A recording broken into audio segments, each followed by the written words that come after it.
Assalamualaikum warahmatullahi wabarakatuh. Waalaikumsalam warahmatullahi wabarakatuh. Alhamdulillah. Alhamdulillahirabbil alamin. Assalatu wassalamu alayka ya sayyidi ya Rasulullah. Subhanaka la ilma lana illa ma 'allamtana innaka antal alimul hakim. Amma ba'd. Faqad qala Allah ta'ala fil Qur'anil azim wa fil Furqanil majid. Fa'udhu billahi minasy syaithanir rajim bismillahir rahmanir rahim.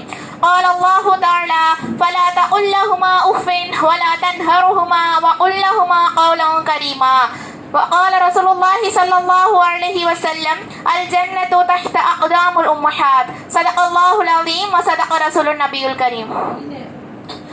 அகிலத்தை அழகான முறையில் ஆட்சி புரிந்து கொண்டிருக்கும் ஏக வல்லவனாகிய அல்லாஹுக்கே மாபெரும் புகழ் அனைத்தும். அல்ஹம்துலில்லாஹ். ஈருலக தூதராம் இறுதி நபியாம் எம் கண்மணி நாயகம் ஸல்லல்லாஹு அலைஹி வஸல்லம் அவர்களின் மீதும் அன்னாரை அப்படியே பின்பற்றி வாழ்ந்த உத்தம சத்திய சஹாபாக்கள் மீதும் தாபீன்கள் மீதும் தபால் தாபீன்கள் மீதும் குறிப்பாக இங்கு கூடியுள்ள நம் அனைவரின் மீதும் அல்லாஹ்வின் கருணையும் மன்னல் நபியின் ஷஃபாஅத்தும் என்றும் என்றென்றும் நின்று நிலவட்டுமாக. ஆமீன். அன்பிற்கினிய அல்லாஹ்வின் நல்லடியார்களே, நான் உங்கள் முன் பேச எடுத்துக்கொண்ட தலைப்பு அன்னை தரும் அமிர்தம். அல்லாஹ் தஆலா இந்த உலகத்துல கொடுத்த மிகப்பெரிய அருட்கொடை என்ன அப்படின்னா நம்மளுடைய பெற்றோர்கள் தான். அவங்களுக்கு செலுத்த வேண்டிய அவங்களுக்கு செலுத்த வேண்டிய பணிவிடைய, அவங்களுக்கு செய்ய வேண்டிய பணிவிடைய நாம செய்யறது நம்ம மேல கடமை. ஒவ்வொரு முஃமினான ஆண் பெண் அனைவரின் மீதும் கடமை. ஏன்னா தாய் தந்தையருக்கு நாம மாறு செஞ்சோம் அப்படின்னா, அவங்களுக்கு பணிவிடைய செய்யறத மறுத்தோம் அப்படின்னா அல்லாஹ் தஆலா அத பெரும் பாவத்துல ஒன்னா குறிப்பிடுறான். அப்போ எந்த அளவுக்கு அல்லாஹ் தஆலா தாய் தந்தையருக்கு பணிவிடை செய்யணும் அப்படிங்கறத இஸ்லாத்துல ரொம்ப முக்கியமானதா வலியுறுத்துறான் அப்படிங்கறத நம்ம தெரிஞ்சுக்க கூடியவங்களாவும் விளங்கக்கூடியவங்களாவும் அதை செய்யக்கூடியவங்களாவும் இருக்கணும் இன்ஷா அல்லாஹ். நம்மளுடைய தாய் நமக்கு தந்த முதல் அமிர்தம் என்ன அப்படின்னா, அவள் முற்றிலும் தன்னுடைய கருவில் சுமந்த 10 மாதத்துல அவ எவ்வளோ கஷ்டப்பட்டிருப்பா நம்மளை சுமக்கிறதுக்கு. எந்த அளவுக்கு எல்லா துன்பங்களையும் சகிச்சு அவளுடைய சந்தோஷங்களை எல்லாம் விட்டுட்டு நமக்காக அவளுடைய குழந்தைக்காக எல்லாத்தையும் சகிச்சிட்டு இருந்திருப்பா. அதுக்கப்புறமா அவ என்ன செய்வா, அவளுடைய அமிர்தம் என்ன அப்படின்னா 10 மாதம் சுமந்து தன்னுடைய பிள்ளையை பெற்றதுக்கு அப்புறமா தன்னுடைய ரத்தத்தை உருக்கி நமக்கு பால் ஊட்டுவா. அல்லாஹ் தஆலா சூரத்துல் லுக்மான்ல சொல்வான், அவ பலகீனமா இருப்பா. அவ பலகீனமா இருக்கும் போதும் அவ உங்களை சுமப்பா, தன்னுடைய பிள்ளைய சுமப்பா. அவ பிள்ளைய சுமந்து தனக்கு அந்த பிள்ளைக்கு 2 வருடங்கள் 3 மாதங்கள் என பால் ஊட்டுவா அப்படின்னு சொல்லிட்டு அல்லாஹ் தஆலா சூரத்துல் லுக்மான்ல 14வது ஆயத்துல அல்லாஹ் தஆலா குறிப்பிடுறான். தன்னுடைய தூக்கத்தை எல்லாம் விட்டு தன்னுடைய பசியெல்லாம் மறுத்து அதையெல்லாம் மறந்து தன்னுடைய பிள்ளைக்கு பசியாத்தணும், தன்னுடைய பிள்ளை தூங்கணும் அப்படின்றதுல முக்கியமாக கவனம் செலுத்தக்கூடியவள தாய் இருக்கா. இன்னும் அதுக்கப்புறமா தாய் நமக்கு கொடுக்கக்கூடிய மிகப்பெரிய அமிர்தம் என்ன அப்படின்னா, அவளுடைய பாதத்தில் இருக்கக்கூடிய அவளுடைய காலடியில் இருக்கக்கூடிய சுவனம் தான். அததான் நபி ஸல்லல்லாஹு அலைஹி வஸல்லம் அவங்க சொல்வாங்க, அல் ஜன்னத்து தஹ்த அக்தாமுல் உம்மஹாத். ஒவ்வொரு தாயினுடைய பாதங்களிலும் ஒவ்வொரு தாயினுடைய காலடிகளிலும் தான் நம்மளுடைய சொர்க்கம் இருக்கு அப்படின்னு சொல்லிட்டு நபி ஸல்லல்லாஹு அலைஹி வஸல்லம் அவங்க சொல்வாங்க. அல்கமா ரலியல்லாஹு அன்ஹு அப்படிங்கிற ஒரு சஹாபி தன்னுடைய சக்கராத்தினுடைய ஹால்ல இருக்கும் போது அவங்களுக்கு களிமா சொல்லி தருவாங்க. அவங்களுக்கு களிமா சொல்லி சுத்தி இருக்க சஹாபாக்கள் எல்லாம் களிமா சொல்லும் போது அவங்களுடைய வாயில களிமா வராது. அப்போ நபி ஸல்லல்லாஹு அலைஹி வஸல்லம் அவங்க கிட்ட அந்த சஹாபாக்கள் எல்லாம் போய் சொல்லுவாங்க, யா ரசூலுல்லாஹ், இந்த சஹாபி நல்ல அமல்கள் எல்லாம் செஞ்சாங்க, ஆனா இவங்களுக்கு கடைசி நேரத்துல தன்னுடைய சக்கராத்தினுடைய ஹால்ல அவங்களுக்கு களிமா வாயில வர மாட்டேங்குதே யா ரசூலுல்லாஹ் அப்படின்னு சொல்லுவாங்க. அப்ப ரசூலுல்லாஹ் வந்து சொல்லுவாங்க, நீங்க அவங்களுடைய தாயை அழைச்சிட்டு வாங்க அப்படின்னு சொல்லுவாங்க. சரின்னு சொல்லி அவங்களும் போயிட்டு தாயை அழைச்சிட்டு வந்ததுக்கு அப்புறமா ரசூலுல்லாஹ் அந்த தாயை பார்த்து சொல்லுவாங்க, நீங்க உங்களுடைய பிள்ளையை மன்னிக்க கூடாதா, உங்களுடைய பிள்ளையை நீங்க மன்னிச்சிடுங்க அப்படின்னு சொல்லுவாங்க. அதுக்கு அந்த தாய் சொல்லுவாங்க, இல்ல யா ரசூலுல்லாஹ், அவங்க என்ன ரொம்ப கஷ்டப்படுத்திட்டாங்க, என்னுடைய மகன் வந்து என்னை ரொம்ப கஷ்டப்படுத்தினான். என்ன அப்படின்னா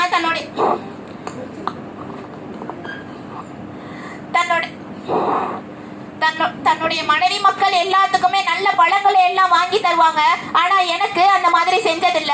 இப்படி ஒவ்வொரு சின்ன சின்ன விஷயத்திலயும் என்னுடைய மனம் வந்து புண்பட்டிருக்கு அப்படின்னு சொல்லிட்டு அந்த தாய் சொல்லுவாங்க. அதனால நான் என்னுடைய மகனை வந்து மன்னிக்கல அப்படின்னு சொல்லிடுவாங்க.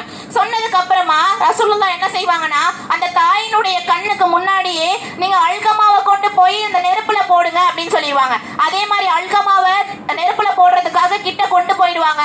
கொண்டு போறப்போ அந்த தாயினுடைய மனம் முருகி, யா ரசூலுல்லாஹ், என்னுடைய மகனை நான் மன்னிச்சிட்டேன் அப்படின்னு சொல்லுவாங்க. இதுதான் தாயினுடைய குணம். அந்த அந்த அந்த அல்கமா ரலியல்லாஹு அன்ஹு அவங்களுக்கு அவங்களுடைய தாய் மன்னிச்ச அடுத்த நொடியிலேயே லா இலாஹ இல்லல்லாஹ் முஹம்மது ரசூலுல்லாஹ் அப்படின்னு சொல்லிட்டு அவங்க வாயில கலிமா வந்துடும். என்னதான் நம்ம அவங்கள தாயை என்னதான் வார்த்தைகளாலோ செயல்களாலோ புண்படுத்தினாலோ நாம கஷ்டப்படுறத அந்த தாய் பார்த்துட்டா அப்படின்னா அடுத்த நிமிஷமே அவ அனைத்தையும் மன்னித்து நம்ம கிட்ட வரக்கூடியவளா தான் இருக்கா. இன்னும் நபி ஸல்லல்லாஹு அலைஹி வஸல்லம் அவங்க சொல்றாங்க, நபி ஸல்லல்லாஹு அலைஹி வஸல்லம் அவர்களிடம் கேட்கப்படுகிறது, ஈல யா ரசூலுல்லாஹ் மன் அஹக்குன் நாஸி பி ஹுஸ்னி ஸஹாபதி, தோழர்கள்ல இருந்தோ இல்ல மற்றவர்களில் இருந்தோ யாருக்கு நான் நல்லுபகாரம் செய்வது, யாருக்கு நான் நல்ல விஷயங்களை செய்வதற்கு மக்கள்ல யார் தகுதியானவங்க அப்படின்னு சொல்லி கேட்கிறாங்க. ஒரு சஹாபி ரசூலுல்லாஹ் கிட்ட கேட்கிறாங்க. அது ரசூலுல்லாஹ் சொல்றாங்க, உம்முக, உன்னுடைய தாய் அப்படின்னு சொல்றாங்க. அதுக்கப்புறமா திருப்பி ரசூலுல்லாஹ் கிட்ட அந்த சஹாபி கேட்கிறாங்க, நல்லுபகாரம் செய்யறதுல நான் வேற யாருக்கு நான் செய்யணும் அப்படின்னு சொல்லி கேட்கும் போது ரசூலுல்லாஹ் சொல்றாங்க, உன்னுடைய தாய், உம்முக, உன்னுடைய தாய்ன்னு சொல்றாங்க. திருப்பி அந்த சஹாபி கேட்கிறாங்க, சும்மமன், யார் யார் ரசூலுல்லாஹ், பிறகு யார் யார் ரசூலுல்லாஹ் அப்படின்னு சொல்லி கேட்கும் போது அவங்க என்ன சொல்றாங்க அப்படின்னா, உம்முக, உன்னுடைய தாய் தான் அப்படின்னு சொல்லி சொல்றாங்க. அப்ப அந்த சஹாபி கேட்கிறாங்க, 3 தடவையும் என்னுடைய தாயை சொல்லிட்டீங்க, அதுக்கப்புறம் யார் யார் ரசூலுல்லாஹ், சும்மமன் அப்படின்னு சொல்லி கேட்கிறாங்க. அப்போ சொல்றாங்க ரசூலுல்லாஹ், அபூக, உன்னுடைய தந்தைன்னு சொல்றாங்க. அப்போ எந்த அளவுக்கு இஸ்லாம் நம்மளுடைய தாய்க்கு முக்கியத்துவம் கொடுத்திருக்கு அப்படிங்கறத நம்ம தெரிஞ்சுக்க கூடியவங்களா இருக்கணும். 3 தடவையும் நம்மளுடைய தாயை சொன்னதுக்கு அப்புறமா தான் நம்மளுடைய தந்தையே ரசூலுல்லாஹ் குறிப்பிடுறாங்க. அந்த அளவுக்கு இஸ்லாத்துல தாயினுடைய அருமை இருந்திருக்கு. ஆனா இந்த காலத்துல இருக்க எல்லாரும் சொல்லாலும் செயலாலும் தாயினுடைய பேச்சை கேட்காம அவங்களே பழிக்க கூடியவங்களா தான் இருக்காங்க. இதுதான் அல்லாஹ் தஆலா தன் வான்மறையாம் திருக்குர்ஆன்ல சொல்லி காட்டுவா, ஃபலா தகுல்லஹுமா உஃபின், நீங்க அவங்கள சீன்ற வார்த்தையை கூட சொல்லி திட்டிடாதீங்க, வலா தன்ஹருஹுமா, இன்னும் அவர்கள் இருவரையும் நீங்க வெறுத்துடாதீங்க, வ உல்லஹுமா கௌலன் கரீமா, நீங்க அவங்க கிட்ட பேசுனீங்கன்னா நல்ல வார்த்தைகள் கொண்டு, சங்கையான வார்த்தைகளை கொண்டு நீங்க அவங்க கிட்ட பேசுங்க அப்படின்னு சொல்லிட்டு அல்லாஹ் தஆலா சொல்லுவான். நாம நம்மளுடைய தாயை சிரிக்க வச்சோம் அப்படின்னா சொர்க்கம் நம்ம பக்கத்துல வரும். அதே தாயை நம்ம அழ வச்சோம் அப்படின்னா நம்மளுடைய உலகமே இருண்டு போயிடும். இன்னும் நம்மளுடைய தாய்கிட்ட இருந்து நம்ம நல்ல துஆக்களை பெறக்கூடிய நன்மக்களாக இருக்கணும். இன்ஷா அல்லாஹ் நஃபிலான வணக்கங்கள்ல நீங்க ஈடுபட்டு இருந்தா கூட நீங்க உங்களுடைய தாய் அழைச்சாங்க அப்படின்னா நீங்க அவங்க கிட்ட போயிடுங்க, அவங்க கூப்பிட்ட குரலுக்கு நீங்க போயிடுங்க அப்படின்னு சொல்லிட்டு நம்மளுடைய இஸ்லாம் நமக்கு சொல்லி தருது. அந்த அளவுக்கு அல்லாஹ் தஆலா ரசூலுல்லாஹ் இப்படி நம்ம எல்லாருமே இஸ்லாத்துல தாய்க்கு முக்கியத்துவம் கொடுக்கக்கூடியவங்களா இருந்திருக்காங்க. இன்னும் அதே மாதிரி தாய்மார்களுடைய கவனத்துல இருக்க வேண்டிய விஷயம் என்ன அப்படின்னா, நம்ம பிள்ளைங்களை திட்டும் போதோ நம்ம கோபத்துல சொல்லக்கூடிய வார்த்தைகளையும் நம்ம கவனிச்சு சொல்லக்கூடியவங்களா இருக்கணும். ஏன் எப்படி அப்படின்னா, ஒரு முறை ஒரு தாய் எல்லாருக்கும் விருந்து வைக்கிறாங்க, அதாவது கொஞ்சம் பேரை கூப்பிட்டு விருந்து வைக்கிறாங்க. விருந்து வைக்கும் போது அவங்களுக்கு ஒரு சின்ன குழந்தை இருக்கு. சின்ன குழந்தை என்ன பண்ணுது அப்படின்னா, அவங்க விருந்து வைக்கும் போது சாப்பாடுல மண் அள்ளி போட்டுருது, மண்ணை சும்மா தூவி போட்டுருது விளையாட்டுத்தனமா. அப்படி போட்டப்போ அந்த தாய் சொல்லுவாங்க, இந்த காலத்துல இருக்க தாய் மாதிரி லூசு பைத்தியம் அப்படி எல்லாம் திட்டாம அந்த தாய் சொல்லுவாங்க, நீ மக்காவுக்கு இமாமா போயிடு. கோவத்துல நம்ம திட்டக்கூடிய வார்த்தை எடுத்தோடனே நம்ம என்ன திட்டுவோம், லூசுன்னுவோம், பைத்தியம் இப்படின்ற வார்த்தை தான் நம்ம திட்டுவோம். ஆனா அந்த தாய் என்ன சொன்னாங்கன்னா, நீ மக்காவுக்கு இமாமா போயிடு அப்படின்னு சொல்லி சொன்னாங்க. அந்த வார்த்தையை அல்லாஹ்வோட நிறைவேற்றக்கூடியவனா இருந்தான். அவங்க வளர்ந்து அந்த குழந்தை பெருசானதுக்கு அப்புறமா அவங்க அதே மாதிரியே மக்காவுக்கு இமாமா ஆனாங்க. அந்த இமாம் வேற யாரும் இல்ல, மக்கால இருக்க சுதேசி இமாம் தான். அததான் சொல்றோம், நீங்க திட்டும் போது, குழந்தைகளை திட்டும் போது கோவத்துல எந்த வார்த்தையும் உபயோகித்து திட்டிடாதீங்க. நல்ல வார்த்தைகளை கொண்டு, கோவத்துல இருந்தாலும் சரி நல்ல வார்த்தைகளை கொண்டு திட்டுங்க. ஏன்னா அல்லாஹ் தஆலா தாயினுடைய துஆக்களை எப்போ ஏற்பா அப்படின்னே தெரியாது. 3 விஷயங்களை பார்த்தாலே நன்மை அப்படின்னு சொல்லிட்டு நம்மளுடைய இஸ்லாமிய மார்க்கம் நமக்கு சொல்லி தருது. என்னென்ன அப்படின்னா, முதலாவது கஅபாவை பார்த்தாலே நமக்கு நன்மை அப்படின்னு சொல்றாங்க. 2வது குர்ஆனை நம்ம பார்த்தாலே நன்மை, அதை தொட்டு ஓதுனா நமக்கு நன்மை. 3வது நம்மளுடைய பெற்றோர், நம்மளுடைய தாயை பார்த்தாலே நமக்கு நன்மை. நம்ம அவங்களுக்கு பணிவிடை செய்யறது மூலமா அல்லாஹ் தஆலா சொர்க்கத்தையே தரேன் அப்படின்னு சொல்லி சொல்றாங்க. ஒரு முறை ஒரு சஹாபி ஹஜ்ஜுக்கு போறாங்க. ஹஜ்ஜுக்கு தன்னுடைய தாயை தோல்ல தூக்கி வச்சுட்டு ஹஜ்ஜுக்கு போறாங்க. தாயை தூக்கி வச்சுட்டு ஹஜ்ஜுக்கு போய் அவங்களும் அந்த ஹஜ்ஜை நிறைவேற்றாங்க. அதே மாதிரி அவங்களோட தாயையும் ஹஜ்ஜை நிறைவேற்ற வைக்கிறாங்க.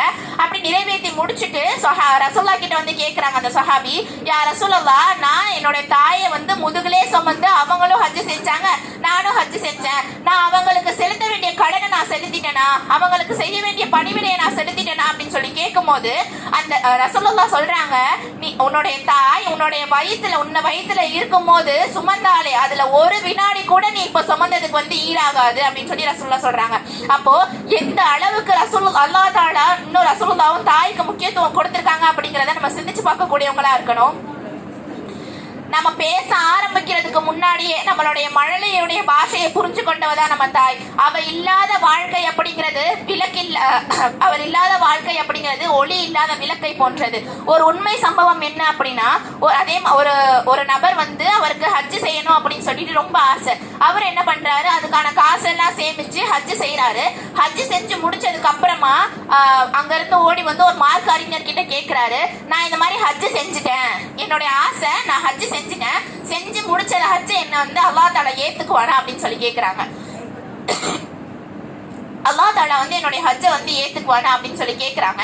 அப்போ அந்த மார்க் அறிஞர் சொல்றாங்க, உன்னுடைய ஹஜ்ஜை அல்லாஹ் தஆலா ஏத்துக்குவானா இல்லையா அப்படிங்கறது அல்லாஹ்வை பொறுத்தது, உன்னுடைய தாய் எப்படி இருக்காங்க அப்படின்னு சொல்லி கேட்கிறாங்க. அப்போ அந்த நபர் சொல்றாங்க, நான் ஹஜ்ஜுக்கு போகும்போது என்னுடைய தாய் வந்து இயலாம இருந்தாங்க, அவங்களுக்கு உடம்பு சரியில்லை, ஆனா என்னுடைய ஆசை வந்து ஹஜ்ஜை நிறைவேற்றணும் அப்படிங்கிறது, அதனால நான் அவங்களை விட்டுட்டு போயிட்டேன் அப்படின்னு சொல்லிட்டு அந்த நபர் சொல்றாங்க.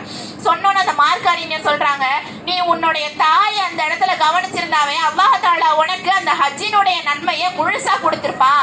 அப்ப எந்த அளவுக்கு அல்லாஹ் தஆலா நன்மை புரியக்கூடியவனா இருக்கான்னு பாருங்க.